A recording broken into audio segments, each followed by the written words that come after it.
भगवान व्यास देव जी के द्वारा दी हुई प्रतिस्मृति विद्या जब अर्जुन को प्रदान करी, अर्जुन समस्त ब्रह्म ऋषियों की वंदना करके देवराज इंद्र की प्रसन्नता से ही दिव्यास्त्र प्राप्त होंगे ऐसी भावना से इंद्रकील पर्वत पर पहुंचे। वहां एक वृद्ध ब्रह्म ऋषि रूप में देवराज इंद्र ही बैठे थे। उनका तिष्ठ तिष्ठ, रुक जाओ, आगे मत जाओ, आगे अस्त्र शस्त्र ले जाने लायक देश नहीं है, यहां सब दिव्य सिद्धों का देश है। तुम अपना ये धनुष फेंक दो, ये तूणीर फेंक दो और सावधान होकर आगे जाओ। उन्होंने कहा नहीं, ये गांडीव धनुष परम पूजनीय परम पावन है, मैं इसे तो नहीं फेंक सकता हूं। अगर इसे तुम फेंक दोगे तो जिस लोक का सुख चाहोगे वो सुख हम प्रदान करेंगे। नहीं, मुझे कोई लोक का सुख नहीं चाहिए, मैं जिस हेतु से जा रहा हूं उसमें इस अस्त्र की आवश्यकता है। यहां एक संकेत मिलता है कि अगर आपने लक्ष्य बना लिया है उच्च कोटि का, भगवत प्राप्ति, भजन करना, धर्म से चलना, सत्य से चलना, तो आपकी परीक्षा होगी। उस मार्ग से हटाने के लिए प्रलोभन आएगा। आपको उस प्रलोभन में अपनी निष्ठा को नहीं छोड़ना है। अगर छोड़ दिया तो गए। भय भी आ सकता है, भयानक भय आ सकता है, पर अगर आप अपनी निष्ठा पे रहे तो भय केवल दिखावा होगा, आपको दुख नहीं दे सकता। प्रकट हो गए देवराज इंद्र और कहा, मैं कोई ब्रह्म ऋषि नहीं हूं, मैं त्रिभुवनपति देवराज इंद्र हूं। तुम अपनी निष्ठा में अचल रहे, क्या चाहते हो? तो कहा, मैं आपके द्वारा दिव्यास्त्र चाहता हूं। वो तो तभी प्राप्त हो सकते हैं जब देवाधिदेव भगवान शंकर का दिव्य अस्त्र तुम्हें प्राप्त हो, उनका साक्षात्कार हो, फिर हम समस्त लोकपाल अपने अपने दिव्यास्त्र आपको दे देंगे। अर्जुन ऐसा सुन ही रहे थे कि देवराज अंतर्धान हो गए। अब विचार किया कि मुझे प्रथम महादेव जी की आराधना करनी चाहिए। तपस्या के लिए दृढ़ निश्चय करके बड़ी उतावली के साथ चले और एक भयंकर कंटकाकीर्ण वन में पहुंचे, जहां समीप में सुंदर नदी प्रवाहित हो रही थी। हिमालय का शिखर है, पवित्र शीतल वायु चल रही है। उस स्थान के दर्शन करके मन में निश्चय हुआ कि यही भगवान शंकर की आराधना करेंगे। महातेजस्वी दृढ़ संकल्प वाले अर्जुन ने उस प्रदेश में तपस्या में संलग्न होने के लिए स्थान चयन किया और कुशा की लंगोटी लगाई। कुशा बहुत दुखद होता है, छू जाए तो त्वचा को चीर दे। लंगोटी लगाई और एक दंड समीप में रख लिया और अपने गांडीव धनुष और तूणीर को वृक्ष की डाल पे से टांग दिया और हाथ जोड़कर भगवान शंकर की स्तुति करके निरंतर भजन में लग गए। 1 मास तक 3 दिन 3 रात कुछ नहीं खाना, उसके बाद सूखा पत्ता लेकर के पाना। दूसरा मास 6 रात के बाद कोई फल ले लेना। तीसरा महीना 15 दिन 15 रात व्यतीत होने के बाद एक बार कुछ फल ले लेना। चौथे महीने में केवल जल पीकर रहना, फिर जल भी छोड़कर केवल वायु श्वास, बस निरंतर महादेव जी के चिंतन में निमग्न। दोनों भुजाएं उठाए हुए, कोई सहारा नहीं, पैर के अंगूठे के अग्रभाग पर खड़े होकर के भगवान शिव के मंत्र का जप करते हुए, आकाश की तरफ दृष्टि रखे हुए एकाग्र चित्त से उपासना कर रहे हैं। तदनंतर अर्जुन की भयंकर तपस्या को देख करके वहां रहने वाले जितने ब्रह्म ऋषि थे सब भगवान पिनाक पाणी महादेव जी के समीप गए और महादेव जी को प्रणाम करके कहा, देवाधिदेव अर्जुन आपके लिए महान तपस्या से युक्त होकर के उपासना कर रहे हैं। हिमालय के पृष्ठभाग में स्थित होकर ऐसी उग्र तपस्या कर रहे हैं कि यदि आपने उनको सांत्वना न दी जो वो चाहते हैं तो दिशाओं में आग पैदा हो जाएगी उनके तप से। हे देव देवेश्वर, हम लोग कुछ समझ नहीं पा रहे कि उनको कैसे शांत करें। वे अपनी तपस्या का संताप प्रकट कर रहे हैं। हम महर्षि जन चिंतित हैं कि यदि वो ऐसी तपस्या में रहे तो आग पैदा हो जाएगी। जैसे ध्रुव जी ने अपनी प्राणवायु बंद कर ली तो त्रिभुवन की प्राणवायु बंद हो गई, तत्काल भगवान को आना पड़ा। पवित्र चित्त वाले इन महर्षियों की जो सदा सबको सुख देने में तत्पर रहते हैं, उनकी बात सुनकर भगवान देवाधिदेव महादेव ने कहा, महर्षियों, मुझे पता है, तुम विषाद मत करो। अर्जुन की तपस्या किसी को कष्ट देने के लिए नहीं है। अर्जुन के मन में जो संकल्प है वो मैं जान रहा हूं। वो किसी लोकांतर के भोग की इच्छा से तपस्या नहीं कर रहे हैं। उन्हें जो पाना है वो मैं प्रदान करूंगा। तुम सब शांत चित्त होकर अपने अपने भजन में लगो जाकर। भगवान शंकर का ये वचन सुनकर जितने ब्रह्मर्षि आए हुए थे सब प्रणाम करके अपनी अपनी कुटिया को गए। उन महात्माओं के चले जाने के बाद सर्व पापहारी पिनाक पाणी देवाधिदेव भगवान शंकर किरात वेश धारण किया। दिव्य कांति धनुष बाण धारण किए हुए, मृग चर्म धारण किए हुए, और भगवती उमा भी उसी भेष में साथ में, और साथ में उमा के साथ बहुत सी देवियां और महादेव जी के साथ उनके गण, पर सब किरात वेश में। जे ही भगवान शिव इस वेश में वन में प्रवेश किए तो सारा वन शांत हो गया। खग मृग पशु पंछी वायु जल सबका कोलाहल शांत हो गया, आवाज बंद। एक घुरघुराहट सुनाई दी उस अर्जुन को। तो आकाश दृष्टि करके मंत्र जप कर रहे थे, दृष्टि घुमाई तो देखा एक विशाल सुअर उनको मारने के लिए तीव्र गति से आ रहा है। तत्काल अर्जुन ने अपने गांडीव धनुष को उठाया और प्रत्यंचा चढ़ाकर टंकार की, जिसकी ध्वनि उस शांत वन में गूंज गई। अर्जुन ने कहा, ऐ शुकर, मैं तपस्या में लगा हूं, किसी को कष्ट नहीं दे रहा हूं, फिर भी मुझे मारना पड़ेगा, क्योंकि तो बिना अपराध के मुझे मारने के लिए आ रहा है। सुदृढ़ धनुष वाले अर्जुन को प्रहार के लिए उद्यत देखकर किरात रूपधारी भगवान शिव ने सहसा रोका। ऐ वीर, इस शूकर को मैंने पहले शिकार रूप में निश्चित कर लिया है, तुम अपना बाण मत चला देना। परंतु अर्जुन ने किरात के वचन की अवहेलना करके तत्काल भयंकर बाण के द्वारा उस शूकर को बेध दिया। जैसे अर्जुन का बाण वैसे ही किरात वेशधारी भगवान शिव का बाण भी उसी जगह लगा। दोनों के छोड़े हुए बाण से सुवर्ण रूप त्याग करके मूक दानों विशाल पर्वत की तरह वो अपने असली स्वरूप में आकर प्राण त्याग कर गिर पड़ा। उसे अर्जुन को मारने के लिए भेजा गया था। जैसे बिजली की गड़गड़ाहट होती है, ऐसे आवाज करते हुए असुर अपने प्राणों को त्याग दिया। शत्रुनाशक अर्जुन उस तेजस्वी की रात को देखा जो कुछ दिव्य स्त्रियों से घिरे हुए थे।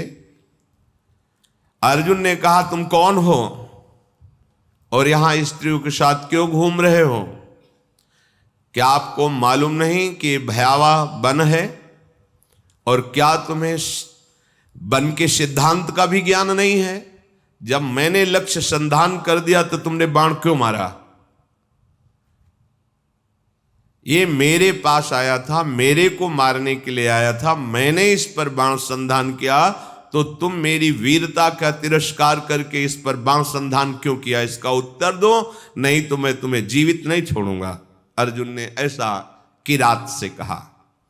ये मृगया का धर्म नहीं है जैसा आपने किया है। तुम पर्वत निवासी हो, उत्तर दो, नहीं तुम्हें जीवन से वंचित कर देता हूं अभी। अर्जुन के इस प्रकार कहने पर किरात भगवान जोर जोर से हंसने लगे और कहा, बहुत वीरतापूर्व तुम वाणी भी बोलते हो और वीर भी हो, पर मुझे वन में इसलिए कोई भय नहीं लगता कि यही मेरा घर है। वनवासी हूं, किरात हूं, किंतु जब मैंने कह दिया था कि तुम बाण मत चलाना, ये मेरा लक्ष्य है, तो तुम्हारा साहस कैसे इतना हो गया कि मुझ वनवासी की आज्ञा का उल्लंघन करके तुमने बाण संधान कर दिया। तुमने दुष्कर कर्म किया, ये मुझे पसंद नहीं आया।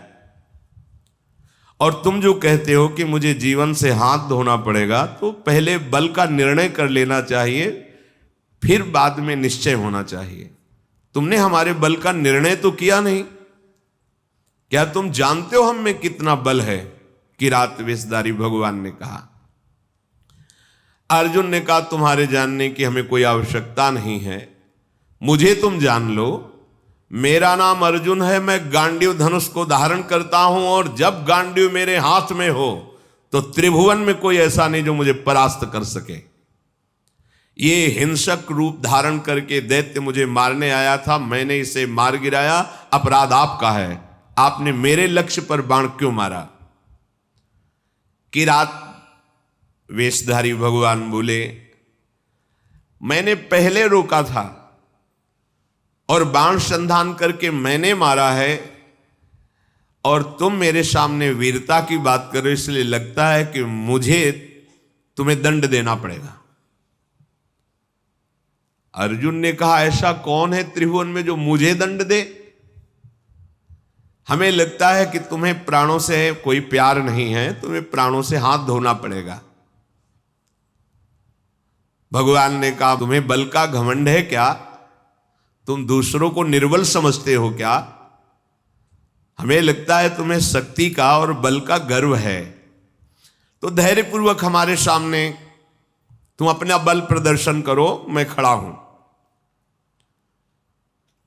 पर जब मैं बाण छोड़ूंगा तो तुम खड़े नहीं रहोगे।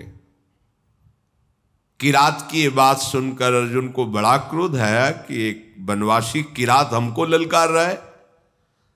तत्काल भगवान शिव का ध्यान करके बाणों का संधान प्रारंभ किया। जितने भी बाण जा रहे हैं उस कोई घाव नहीं पैदा करे, सब लीन होते जा रहे हैं। और बार बार किरात कह रहे, और संधान कर। अर्जुन को समझ में नहीं आ रहा कि आज तक तो ऐसा नहीं हुआ। बाण गया, अक्षय तूणीर है, बाण गया, लक्ष्य वेदा तूणीर पे आ गया है। ये तो लीलता जा रहा है। बाण जहां जा वो अंतर्ध्यान उन्हीं के शरीर में होता जा रहा है। अर्जुन ने बाणों की वर्षा, झड़ी लगा दी। भगवान जो किरात वेश में कोई चेष्टा नहीं कर रहे, जहां बाण जाता है वहीं समा जाता है, अंतर्धान हो जाता है। 48 मिनट तक बाणों की झड़ी लगाते रहे, कोई खरोच भी नहीं और एक भी बाण वापस नहीं हुआ। सारी बाण वर्षा व्यर्थ देखकर अर्जुन को बड़ा आश्चर्य हुआ और कहने लगे, धन्य है किरात, धन्य है। वास्तविक मैंने ऐसा वीर नहीं देखा तुम्हारे जैसा। हिमालय शिखर के समान तुम निश्चल खड़े हो और महाप्रचंड गांडीव धनुष से छूटे हुए बाण तुम्हें तनिक व्याकुल नहीं कर पाए। शास्त्रों बाण संधान किया पर तुम्हें खरोच नहीं हुई। एकमात्र मेरे आराध्य देव भगवान पिनाकपाणी शिव के सिवा कोई दूसरा ऐसा नहीं हो सकता कि जो हमारे गांडीव धनुष की चोट सह जाए बाणों की। और यदि तुम रुद्रदेव से भिन्न हो तो अब मैं जितने मंत्र जानता हूं, अस्त्र जानता हूं, सबका प्रयोग करके तुम्हें नष्ट कर दूंगा। अर्जुन ने जैसे आग्नेय अस्त्र मिले हुए थे, उन सब अस्त्रों का प्रयोग भगवान शिव पे किया। सैकड़ों दिव्य अस्त्रों का प्रयोग किया पर सब अंतर्धान जा करके शांत हो जाते हैं। भगवान किरात वेशधारी हंसते हुए बोले, और करो, और बाणों का संधान करो। अर्जुन ने देखा अब तूणीर में एक भी बाण नहीं रह गया। तो उन्होंने विचार किया कि भगवान अग्निदेव जी के द्वारा ये दिए हुए खांडोप्रस्थ जलाने के लिए तूणीर थे, इनका अक्षय शब्द नाम है, अर्थात कभी खाली ही नहीं होंगे। तो कर्तुम अकर्तुम अन्यथा कर्तुम सर्व समर्था सा ईश्वर, देवों के भी देव महादेव, एक भी बाण तूणीर में नहीं बचा, सारे बाण नष्ट हो गए। अब मैं क्या करूं? ये तो मेरे बाणों को ही लील जा रहा है, तो मैं इस प्रचंड बलशाली धनुष के प्रहार से मारूंगा, धनुष की कोटि से। ऐसा विचार करके अर्जुन ने अपने प्रचंड गांडीव धनुष से प्रहार किया। गांडीव धनुष भी लीन हो गया किरात के शरीर में। कूद पड़े अर्जुन और अपने घूंसे से प्रहार किया।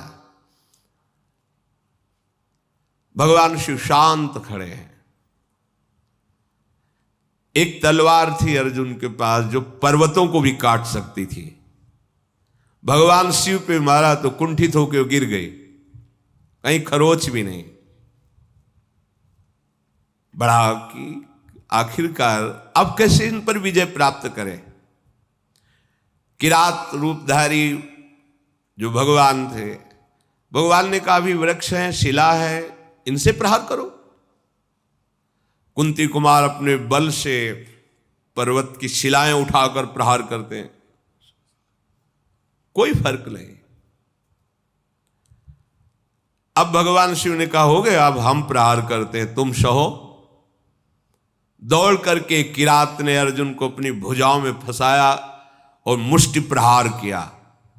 बड़ा भयंकर शब्द हुआ, अर्जुन का अंग अंग टूटने लगा भगवान शिव के घूंसे के प्रहार से, मानो उनकी भुजाओं में मूर्छित हो रहे हैं। देवादिदेव महादेव जी के अंगों से फिर भी प्रयास करके वो लड़ रहे हैं। एक एक अंग उनका टूट रहा है। वो मन में विचार करे, आज तक ऐसा वीर हमने नहीं देखा जो मुझे थकित कर दे। युद्ध में अर्जुन कभी श्रम को प्राप्त नहीं होते कि अब मैं थक गया हूं, ऐसा कभी नहीं। भगवान शंकर भुजाओं से भली भांत, कितना सौभाग्य है, नियंत्रित किए हुए हैं।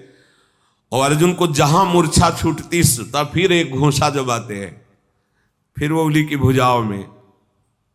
2 घड़ी तक अर्जुन पिटते रहे। फिर उनका देखो, मुझे थोड़ा समय दे दो, अगर तुम युद्ध के नियमों को जानते हो तो मैं कह रहा हूं थोड़ा समय दे दो, फिर मैं तुमसे युद्ध करूंगा। छोड़ दिया, और करके देख लो। तत्काल वहीं की मिट्टी एकत्रित की और उसे लिंगाकार किया। वन था ही, कुछ पुष्प लिए, माला और पुष्प, और हाथ जोड़कर भगवान शंकर की आराधना की, भगवान शंकर का स्तवन किया। पशूनां पतिं पापनाशं परेशं गजेन्द्रस्य कृतिं वशानं वरेण्यं जटाजूट मध्ये स्फुरद्गांगवारिं महादेवमेकं स्मरामि स्मरारिं महेशं सुरेशं सुरारार्तिनाशं विभुं विश्वनाथं विभूत्यंगभूषं विरूपाक्षमिन्द्वर्को वह्निर्तिनेत्रं सदानन्दमीडे प्रभुं पंचवक्तं गिरीशं गणेशं गले नीलवर्णं गवेन्द्राधिरूढं गणातीतरूपं भवं भास्वरं भस्मनाभूषितांगं भवानी कलत्रं भजे पंचवक्तं शिवाकांत शंभो शशांकार्ध मौले महेशान शूलिन जटाजूट धारिन त्वमेको जगत व्यापको विश्वरूप प्रसीद प्रसीद प्रभो पूर्ण रूप। भगवान शिव का स्तवन करके जेव ही माला शिवलिंग पे डारी तेव ही किरात पर वो माला पहुंची, मस्तक में किरात के।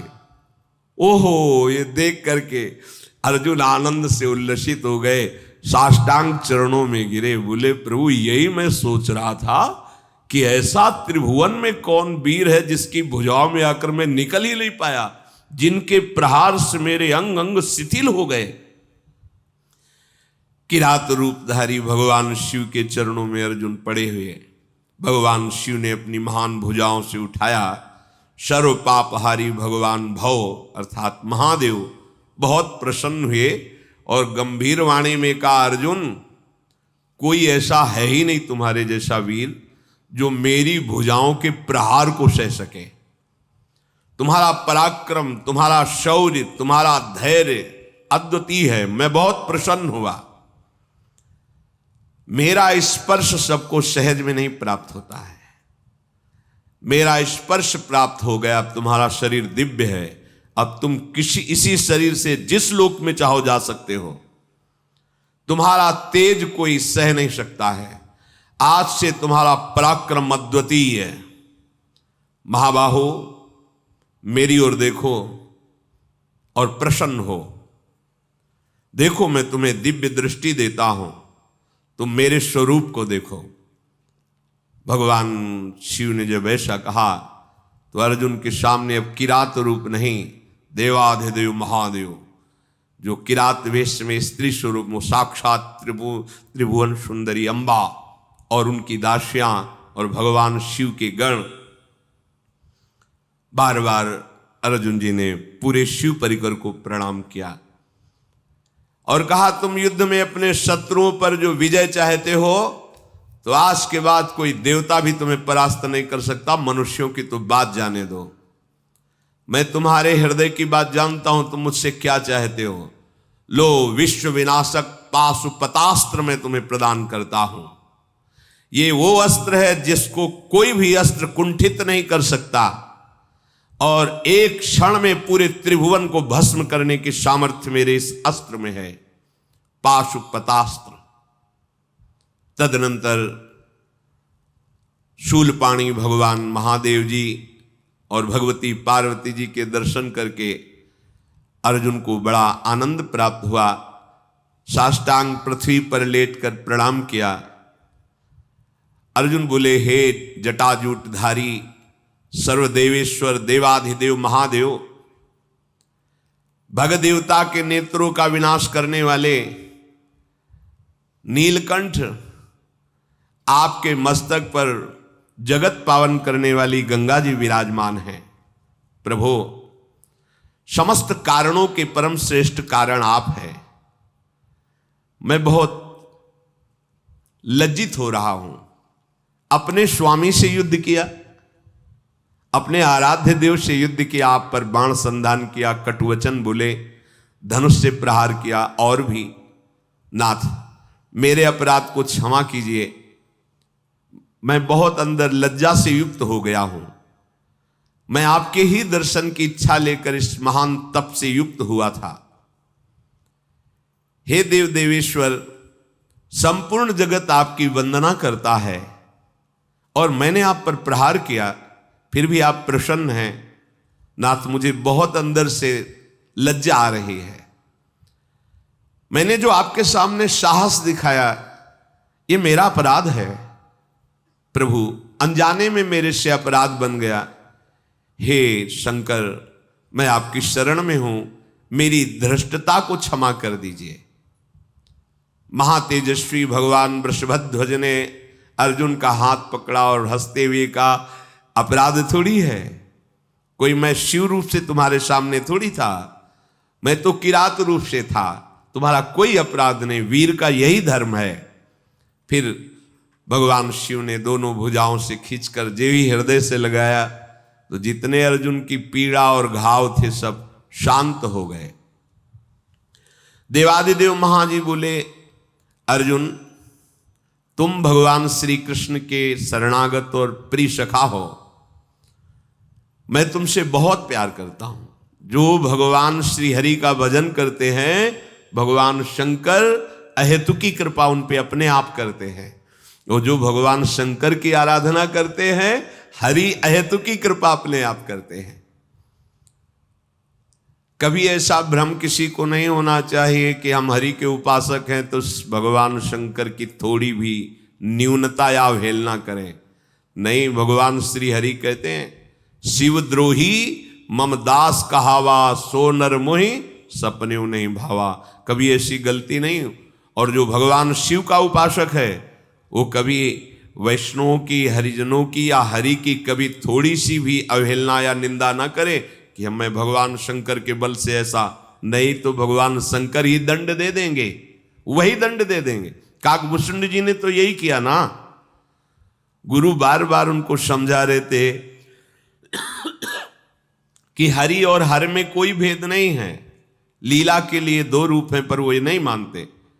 तो गुरु की अवहेलना करने लगे थे। गुरुदेव मंदिर में पधारे और शिव मंदिर में बैठे पंचाक्षरी मंत्र जप रहे थे, क्या प्रणाम करना? नहीं प्रणाम किया तो भगवान शिव ने कहा, अरे ये अमर्यादा, गुरु के आने पर तुम खड़े नहीं हुए, प्रणाम नहीं किया, अजगर की तरह बैठा रहा। अरे पापी, मेरे मंत्र को तेरे गुरुदेव ने ही दिया और उनका तू अपमान कर रहा है, जा सहस्त्र योनि अजगर की प्राप्त कर। भगवान शंकर ने ही दंड दे दिया। कभी ऐसा ना हो कि कोई अपनी उपासना के बल से अपने ही आराध्य देव के अन्य रूपों की निंदा या अवहेलना करे। और भगवान शिव तो परम वैष्णवाचार्य सच्ची कहते हैं, उनकी कृपा से ही प्रेम लक्षणा भक्ति मिलती है। और गूढ़ रहस्य, भगवान शंकर अहंकार के अधिष्ठात्र देवता हैं और हमारे श्री हरि को अहंकार पसंद नहीं, तो अहंकार का अपहरण भगवान शिव ही करते, तभी दैन्यता आती है। भगवान शंकर ने कहा कि ये लो गांडियो और ये लो अक्षय तूणीर, ये तुम्हारे योग्य है। कुंती कुमार, तुम्हारे शरीर में जो चोट पहुंची है, अब तुम कभी ऐसी चोट से व्यथित नहीं होगे जो मैंने चोट पहुंचाई। अब कोई इससे भी भारी चोट पहुंचावे तो तुम्हें कभी व्यथा नहीं होगी। भगवान चोट पहुंचाते हैं मजबूत करने के लिए। जैसे कुमार है ना, नीचे हाथ लगा के मटकी को थाप से पीटता है, हाँ, अपना रंग देता है और मजबूत करता है। ऐसी भगवान का जो दास है, भगवान उसको इतना मजबूत कर देते कि माया एक साथ मिलकर प्रहार करे, काम क्रोध लोभ मोह मद मत्सर, फिर भी कोई फर्क नहीं पड़ता। वो हरिदास है, वो हरिजन है।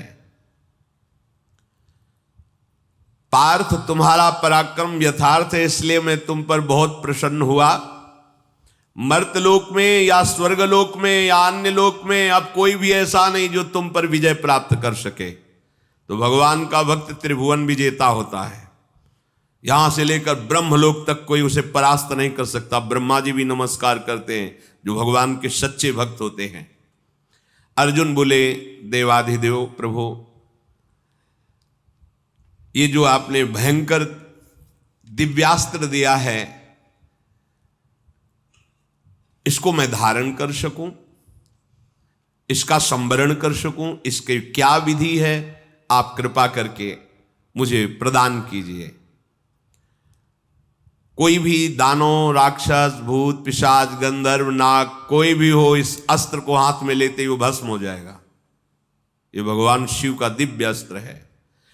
इस अस्त्र का अभिमंत्रित करना, इस अस्त्र को धारण करना और इस अस्त्र का अंतर्ध्यान कराना।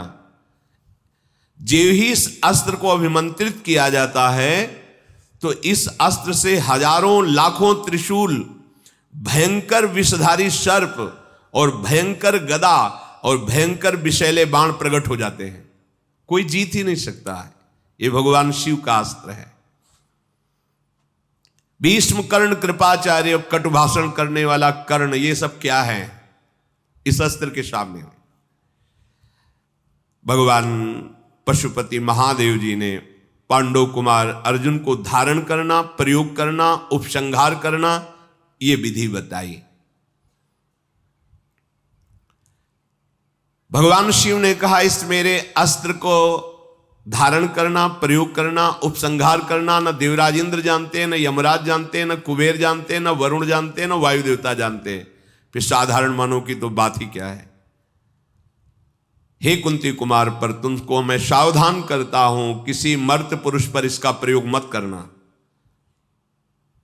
यदि किसी अल्प शक्ति वाले योद्धा पर इसका प्रयोग कर दिया जाए तो त्रिभुवन का नाश कर देगा। चराचर प्राणियों सहित समस्त त्रिलोकी को भस्म करना इसके लिए साधारण बात है। इस अस्त्र के लिए कोई भी त्रिभुवन में ऐसा नहीं इस अस्त्र के द्वारा मारा ना जा सके। इसका प्रयोग करने वाला पुरुष केवल इसका चिंतन करके मानसिक संकल्प करे तो सामने वाला नष्ट हो जाएगा, या दृष्टि डाल दे तो भस्म हो जाएगा, या वाणी द्वारा बोल दे तो नष्ट हो जाएगा, और कहीं धनुष पर चढ़ा के संधान कर दे तो जो संकल्प करेगा वैसा ही हो जाएगा। अर्जुन बड़े आनंदित हुए, इतना बड़ा पावर। भगवान विश्वेश्वर को गुरुदेव रूप में स्वीकार करके अर्जुन ने उस दिव्य अस्त्र को स्वीकार किया। भगवान शिव से अस्त्र प्राप्त करके मूर्तिमान काल के समान अर्जुन तेजस्वी हो गए। जैसे काल तेजवान, ऐसे ही इस दंड को, जो इस अस्त्र को प्राप्त करके अर्जुन महान तेजस्वी हो गए। बहुत प्रसन्न हुए। जिस समय अर्जुन के हाथ में पाशुपतास्त्र आया उसी समय सारी पृथ्वी कांप गई और देवता लोग दिव्य पुष्पों की वर्षा करने लगे, दुंदुभियां बजने लगी। वो भयंकर अस्त्र मूर्तिमान होकर अर्जुन के हाथ में जाज्वल्यमान तेज के रूप में विराजमान है। भगवान ने कहा इसको अंतर ध्यान करो। अर्जुन ने जो पद्धति सिखाई थी भगवान शिव ने उसका प्रयोग किया, अस्त्र अंतर ध्यान हो गया। अर्जुन के शरीर में जो कुछ भी किंचन मात्र अशुभ थे भगवान शिव के स्पर्श से वो सब भस्म हो गए। अमित तेज अर्जुन में प्रकट हो गया। भगवान त्रिलोचन अर्जुन को आज्ञा दी कि तुम चाहते हो देवराज इंद्र तुम्हें अपने दिव्य अस्त्र दें, अब निश्चित तुम्हें प्राप्त होंगे। मंगल में महादेव और उनका परिकर तत्काल अंतर्धान हो गया।